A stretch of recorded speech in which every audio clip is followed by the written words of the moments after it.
was once a most beautiful and amiable princess who was called the Fair One with Locks of Gold, for her hair shone brighter than gold and flowed in curls down to her feet. Her head was always encircled by a wreath of beautiful flowers and pearls and diamonds. A handsome, rich young prince, whose territories joined to hers, was deeply in love with the reports he heard of her and sent to demand her in marriage. The ambassador sent with proposals was most sumptuously attired and surrounded by lackeys on beautiful horses, as well as charged with every kind of compliment from the anxious prince who hoped he would bring the princess back with him. But whether it was that she was not that day in a good humor or that she did not like the speeches made by the ambassador, I don't know, but she returned thanks to his master for the honor he intended her and said she had no inclination to marry. When the ambassador arrived at the king's chief city, where he was expected with great impatience, the people were extremely afflicted to see him return without the Fair One with the locks of gold. And the king wept like a child. There was a youth at court whose beauty outshone the sun, the gracefulness of whose person was not to be equaled, and for his gracefulness and wit, he was called Avenant. The king loved him, and indeed, everybody except the envious. Avenant, being one day in company with some persons, inconsiderately said, "If the king had sent me to the Fair One with locks of gold, I dare say I could have prevailed on her to return with me." These enviers of Avenant's prosperity immediately ran open-mouthed to the king, saying, Sir, what does your majesty think Avenant says? He boasts that if you had sent him to the Fair One with the golden hair, he could have brought her with him, which shows he is so vain as to think himself handsomer than your majesty, and that her love for him would have made her follow him wherever he went." This put the king into a violent rage. "What?" said he. "Does this youngster make a jest at my misfortune and pretend to set himself above me? Go and put him immediately in my great tower, and there let him starve to death." The king's guards went and seized Avenant, who thought no more of what he had said, dragged him to prison, and used him in the most cruel manner. One day when he was almost quite spent, he said to himself, fetching a deep sigh, "Wherein can I have offended the king? He has not a more faithful subject than myself, nor have I ever done anything to displease him." The king happened at that time to pass by the tower, and stopped to hear him, notwithstanding the persuasions of those that were with him. "Hold your peace," replied the king, "and let me hear him out." And being greatly moved by his sufferings, he opened the door of the tower and called him by his name, upon which Avenant came forth in a sad condition, and throwing himself at the king's feet. "What have I done, sir," said he, "that your majesty should use me thus severely?" "Thou hast ridiculed me and my ambassador," replied the king, "and hast said that if I had sent thee to the Fair One with locks of gold, thou couldst have brought her with thee." "It is true, sir," replied Avenant, "for I would have so thoroughly convinced her of your transcending qualities that it should not have been in her power to have denied me, and this surely I said in the name of your majesty." The king found in reality he had done no injury, so he took him away with him, repenting heartily of the wrong he had done him. After having given him an excellent supper, the king sent for him into his cabinet. "Avenant," said he, "I still love the Fair One with locks of gold. I have a mind to send thee to her, to try whether thou canst succeed." Avenant replied, he was ready to obey his majesty in all things, and would depart the very next morning. "Hold," said the king, "I will provide thee first with a most sumptuous equipage." "There is no necessity for that," answered Avenant. "I need only a good horse and your letters of credence." Upon this the king embraced him, being overjoyed to see him so soon ready. It was upon a Monday morning that he took leave of the king and his friends. Being on his journey by break of day and entering into a spacious meadow, a fine thought came into his head. He alighted immediately and seated himself by the bank of a little stream that watered one side of the meadow and wrote the sentiment down in his pocketbook. After he had done writing, he looked about him every way, being charmed with the beauties of the place, and suddenly perceived a large gilded carp, which stirred a little, and that was all it could do. For having attempted to catch some little flies, it had leaped so far out of the water as to throw itself upon the grass, where it was almost dead, not being able to recover its natural element. Avenant took pity on the poor creature, and though it was a fish day, and he might have carried it away for his dinner, he took it up and gently put it again into the river, where the carp, feeling the refreshing coolness of the water, began to rejoice and sunk to the bottom, but soon rising up again, brisk and gay, to the side of the river. "Avenant," said the carp, "I thank you for the kindness you have done me. Had it not been for you, I had died. But you have saved my life, and I will reward you." After this short compliment, the carp darted itself to the bottom of the water, leaving Avenant not a little surprised at its wit and great civility. Another day, as he was pursuing his journey, he saw a crow in great distress. Being pursued by a huge eagle, he took his bow, which he always carried abroad with him, and aiming at the eagle, let fly an arrow, which pierced him through the body, so that he fell down dead. Which the crow, seeing, came in an ecstasy of joy, and perched upon a tree.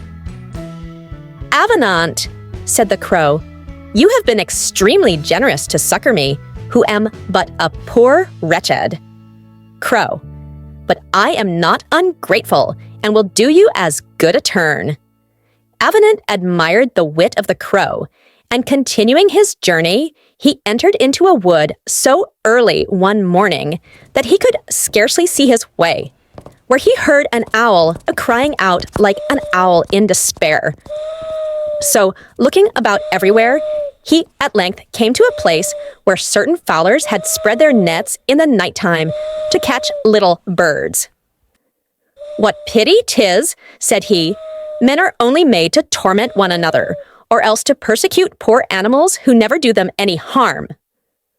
So saying, he drew his knife, cut the cords, and set the owl at liberty, who, before he took wing, said, "Avenant, the fowlers are coming.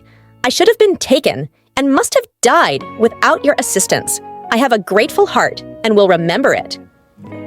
These were the 3 most remarkable adventures that befell Avenant in his journey, and when he arrived at the end of it, he washed himself, combed and powdered his hair, and put on a suit of cloth of gold, which having done, he put a rich embroidered scarf about his neck with a small basket, wherein was a little dog which he was very fond of.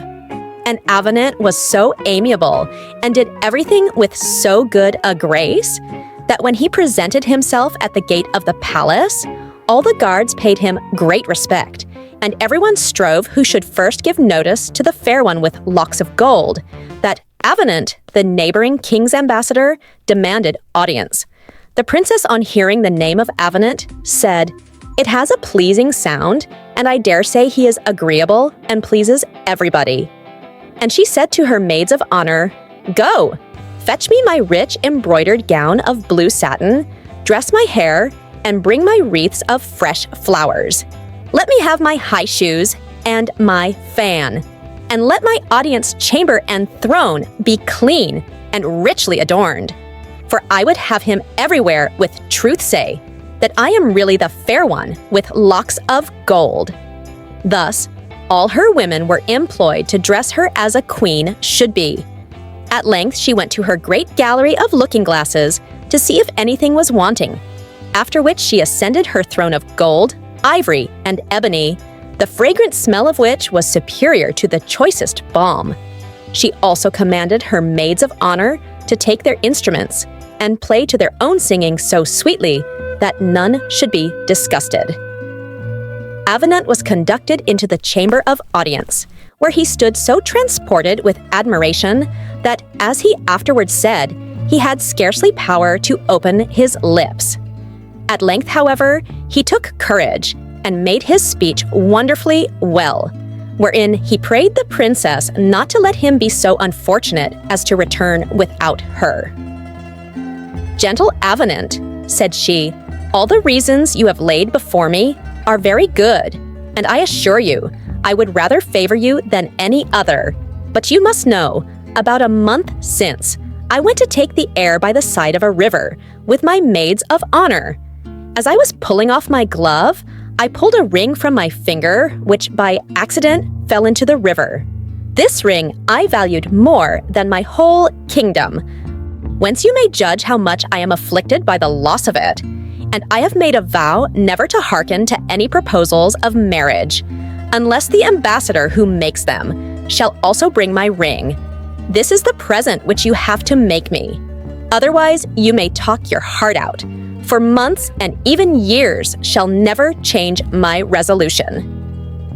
When he returned to his lodgings, he went to bed supperless, and his little dog, who was called Cabriolet, made a fasting night of it, too, and went and lay down by his master, who did nothing all night but sigh and lament, saying, "How can I find a ring that fell into a great river a month ago?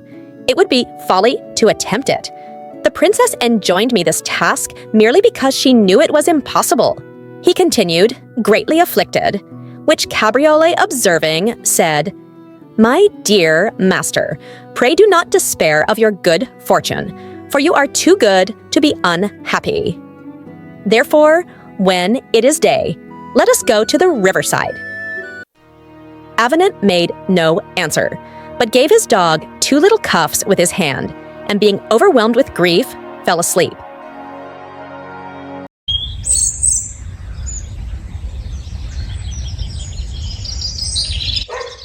But when Cabriole perceived it was broad day, he fell a barking so loud that he waked his master. "Rise, sir," said he, "put on your clothes, and let us go and try our fortune."